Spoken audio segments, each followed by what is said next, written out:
हर छठ कब है 2025 में 13 या 14 अगस्त जाने सही तिथि पूजा विधि शुभ मुहूर्त एवं हर छठ व्रत कथा। वीडियो शुरू करने से पहले अगर आप मेरे चैनल पर नए हैं और अभी तक आपने इसे सब्सक्राइब नहीं किया है तो आज ही मेरे चैनल को सब्सक्राइब कर लीजिए, साथ में बेल आइकन को प्रेस करना बिल्कुल न भूलिए ताकि आपको मेरे आगामी व्रत एवं त्योहारों की तिथियों की जानकारी प्राप्त होती रहे। तो चलिए शुरू करते हैं आज का वीडियो। हर छठ का व्रत 14 अगस्त को मनाया जाएगा। यह व्रत भाद्रपद मास के कृष्ण पक्ष की षष्ठी तिथि को मनाया जाता है। इस दिन महिलाएं अपने बच्चों के अच्छे स्वास्थ्य और लंबी उम्र के लिए व्रत रखती हैं। बलराम जयंती या हलषष्ठी व्रत का शुभ मुहूर्त। बलराम जयंती गुरुवार 14 अगस्त 2025। बलराम जयंती पूजा समय षष्ठी तिथि शुरू 4:25 14 अगस्त 2025। षष्ठी तिथि खत्म 5-15 अगस्त 2025। कहते हैं कि इस दिन जो भी महिलाएं हलषष्ठी का व्रत नियमों का पालन करते हुए करती है उनकी हर मनोकामना पूर्ण होती है। संतान न हो उसे संतान दीर्घायु होती है और उस घर में अकाल मृत्यु नहीं होता है। निश्चिता काल पूजा रात के 11:38 से रात के 12:22 अगस्त 15।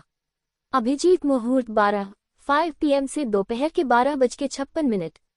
अमृतकाल रात के 1:35 से 3:5 AM। ब्रह्म मुहूर्त सुबह के 4:31 से सुबह के 5:19। विजय मुहूर्त 2:8 AM से रात के 2:59। गोधूली बेला शाम के 6:24 से शाम के 6:46। सर्वार्थ सिद्धि योग अगस्त 14 9:6 AM अगस्त 15। सुबह के 7:36। यह व्रत निर्जला रखती है। हलषष्ठी हर छठ त्योहार के दिन महिलाएं सुबह में उठती है और महुआ के दातुन से मुंह धोती है। दिन भर कुछ नहीं खाती है ना ही कुछ पीती है, यानी जो महिला यह व्रत रखती है वह महिला निर्जला रहती है।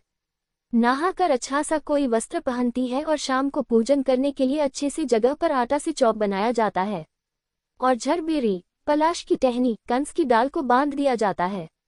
इस त्योहार में 6 प्रकार के अनाज लगता है जैसे गेहूं, चना, धान, जौ, अरहर, मक्का, मूंग, महुआ इकट्ठा करके सुहाग के सभी सामान रखा जाता है। जिस खेत में बुवाई न हुई हो, हल न चलाया गया हो, उस खेत में से धान का चावल चाहिए होता है। भैंस के दूध, दही, खोआ से पूजन किया जाता है। हलछठ देवी की फोटो या कैलेंडर रखकर या गणेश गौरी की मूर्ति बनाकर हलषष्ठी देवी की पूजन की जाती है।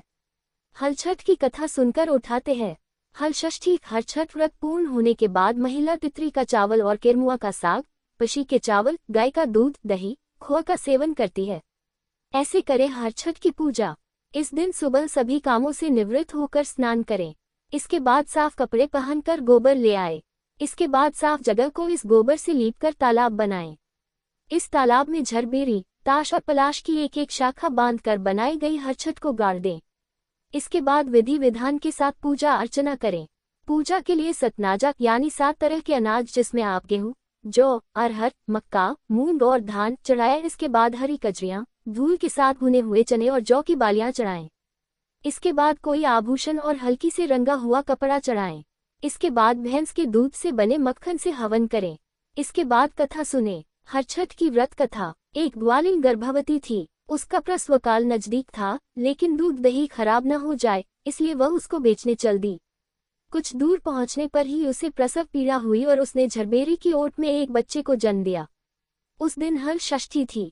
थोड़ी देर विश्राम करने के बाद वह बच्चे को वहीं छोड़ दूध दही बेचने चली गई। गाय भैंस के मिश्रित दूध को केवल भैंस का दूध बताकर उसने गांव वालों ठग लिया। इससे व्रत करने वालों का व्रत भंग हो गया।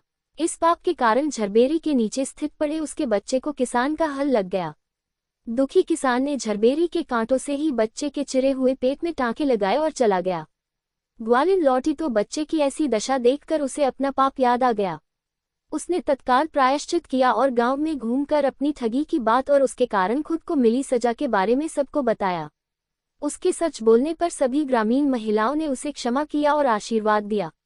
इस प्रकार ग्वालिन जब लौटकर खेत के पास आई तो उसने देखा कि उसका मृत पुत्र तो खेल रहा था। डिस्क्लेमर, यहाँ दी गई जानकारी सामान्य मान्यताओं, ज्योतिष, पंचांग, धार्मिक ग्रंथों आदि पर आधारित है।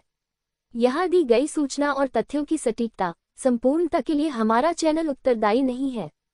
हमारे वीडियो में अंत तक बने रहने के लिए आप सभी का हार्दिक धन्यवाद।